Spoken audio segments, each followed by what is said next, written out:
समझाते हैं, बताते हैं, उस प्रभु की अनूप लीला है। एक बार की बात है, कद्रू और विनीता में आपस में झगड़ा हो गया। कश्यप ऋषि की द्वितीय पत्नी कद्रू और विनीता, और कश्यप ऋषि की द्वितीय पत्नी कद्रू और विनीता में जब झगड़ा हुआ, विनीता बोली सूर का विमान श्वेत है, कद्रू बोली नहीं, सूर का विमान काला है। जब दोनों में विवाद हुआ तो विनीता बोली अगर सूर का विमान काला होगा तो हम तुम्हारी दासी बन जाएंगे। विनीता ने जब ऐसी शब्द को रख दिया तो प्रातः कालीन का जब समय हुआ और प्रातः कालीन कद्रू ने अपने नामों को भेज दिया, कालिया नाम को जाओ अपने सभी नाम प्रजाति को लेकर के सूर के सामने चारों तरफ लपेट लेना रथ को, चाहे अपने प्राणों का त्याग कर देना, लेकिन माँ को दासी मत बनने देना। जब कालिया नाम को पता लगा कि माँ ने शर्त रखी है तो अपने नाम पुत्रों को लेकर के कालिया नाम गया और उस जलती हुई अग्नि से भस्म भी हो रहा है, जल रहा है, लेकिन माँ के वचन को बचाया, ऐसा पुत्र होना चाहिए।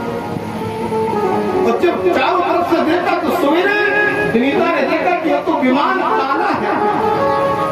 विनीता दासी बनी कद्रू की।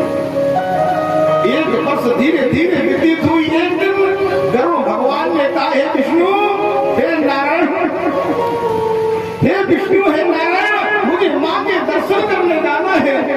माँ की वो सुंदर छवि है और इसी वो माँ की छवि को देख करके पहुंचे हैं गरुड़ जी। और गरुड़ ने देखा कि मेरी मैया विनीता को दासी बनी है कद्रू के यहाँ। मैया से पूछा, माँ तुम तो ज्येष्ठ हो, तुम बड़ी हो, कद्रू तुम्हारी दासी रहना चाहिए, लेकिन तुम। मैया ने सारा वृत्तांत बताया कि हम सब हार गए हैं, सूर का विमान काला है। गरुड़ बोले नहीं, सूर का विमान तो श्वेत है। जब प्रातः कालीन उदय होता है तो लालाम दिखाई देती है, लेकिन जब मध्य वेला में आता है तो वो श्वेत है। जब ऐसा कह दिया तो गरुड़ ने कालिया नाम से युद्ध किया। 40 दिन तक युद्ध चला और जब युद्ध में कालिया नाम पराजित हो गया, जब कालिया नाम पराजित हुआ तो कालिया नाम ने कहा कि हम प्रतिदिन एक नाम आपको भक्षण करने के लिए देंगे, प्रतिदिन एक नाम आपको भक्षण करने के लिए। जब एक नाम को भक्षण करने की बात कही मेरे प्रभु ने, उसी समय लीलाधारी क्या कह रहे हैं, भक्तों से उस प्रभु की ऐसी अद्भुत छवि आ रही है। अब तो प्रतिदिन जब नामों को खाने लगे गरुड़, अब कालिया नाम का नंबर आया।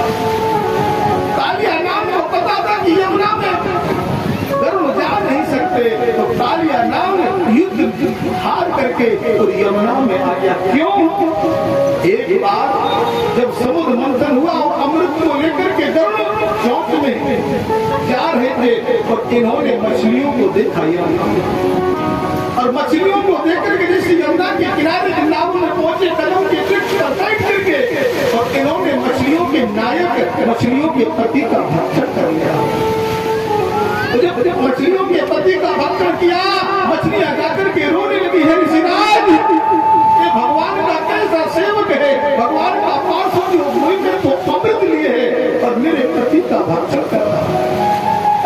ऋषि राज ने श्राप दे दिया, आज से गरुड़ तुम यमुना में नहीं आओगे। क्यों?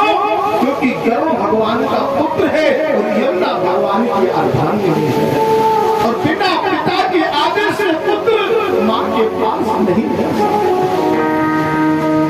जब कहा कि तुम कैसे गए, तो गरुड़ को आज श्राप मिल गया, इसलिए वृंदावन में गरुड़ और लक्ष्मी जा नहीं सकते। गरुड़ जी का मंदिर भी यमुना के उस पार है और लक्ष्मी जी का मंदिर भी यमुना के उस पार है। बोलो गरुड़ भगवान की।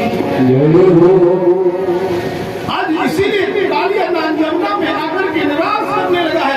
पुत्र कालिया नाग निवास कर रहा है।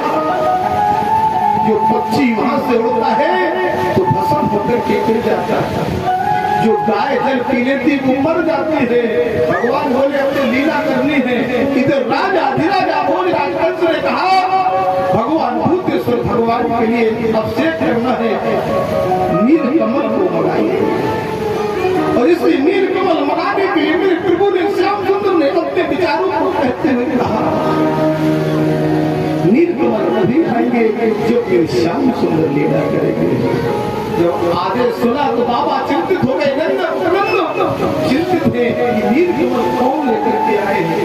कन्हैया ने कहा, बाबा चिंता मत करो, चिंता मत करो, नील कमल लेने के लिए हम आएंगे, नील कमल लेने के लिए हम आएंगे।